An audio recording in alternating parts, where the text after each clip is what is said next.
ಮಕ್ಕಳಂದ್ರೆ like they are tend to eat junk food ತಿನ್ಬೇಕು, ಏನಾದ್ರೂ ತಿನ್ಲೇಬೇಕು ಅಂತ ಹಠ ಮಾಡ್ತಾರೆ. ನಾರ್ಮಲ್ ಆಗಿ ಹೆಲ್ದಿಯಾಗಿ ತಿನ್ಸೋಕ್ ಹೋದ್ರೆ ಅಳ್ತಾರೆ. ಆಗ ಪೇರೆಂಟ್ಸ್ ಏನ್ ಮಾಡ್ತಾರೆ, ಏನಾದ್ರೂ ಕೊಡೋಣ ಅನ್ನೋ ರೀತಿ ಜಂಕ್ ಫುಡ್ ಅನ್ನ ಕೊಡ್ತಾ ಬರ್ತಾರೆ.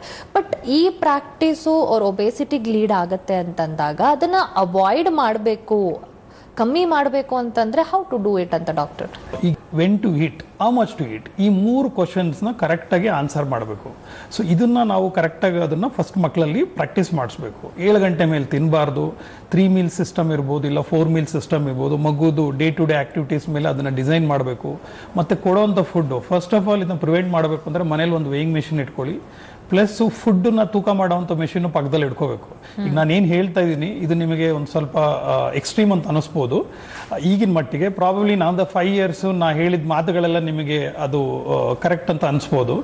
ಫುಡ್ ವೇಯಿಂಗ್ ಮೆಷಿನ್ ಇಟ್ಕೊಂಡಾಗ ಏನಾಗುತ್ತೆ, ನೀವೇನು ತಿಂತೀರಾ ಅಂತ ಫಸ್ಟ್ ನಿಮ್ಗೆ ಅರಿವಿರಬೇಕು. ಆದ್ರಿಂದ ಅದು ಎಷ್ಟು ಕ್ಯಾಲರಿ ನಿಮ್ಮ ಹೊಟ್ಟೆಗೆ ಹೋಗುತ್ತೆ, ಎಷ್ಟು ಕಾರ್ಬೋಹೈಡ್ರೇಟ್ಸ್ ಒಳಗೋಗುತ್ತೆ, ಎಷ್ಟು ಪ್ರೋಟೀನ್ ಒಳಗೋಗುತ್ತೆ, ಇದನ್ನ ಫಸ್ಟ್ ನಾವು ಕ್ಯಾಲ್ಕುಲೇಟ್ ಮಾಡ್ಕೊಂಡಾಗ ನಮ್ದು ತಿನ್ನೋ ಪ್ರಾಬ್ಲಮ್ ಎಷ್ಟು ದೊಡ್ಡದು ಅಂತ ನಮ್ಗೆ ಅವಾಗ ಅರ್ಥ ಆಗುತ್ತೆ. ಸೊ ಪ್ರತಿನಿತ್ಯ ವೇಟ್ ಚೆಕ್ ಮಾಡೋದಿರ್ಬೋದು ಅಥವಾ ಫುಡ್ನ ವೇ ಮಾಡೋದಿರ್ಬೋದು, ಇದು ಒಂದು. ಪ್ಲಸ್ಸು ಒಂದ್ಸಲ ಫುಡ್ ರೋಟೀನ್ನ ಸೆಟ್ ಮಾಡಬೇಕು ಮಕ್ಕಳಲ್ಲಿ.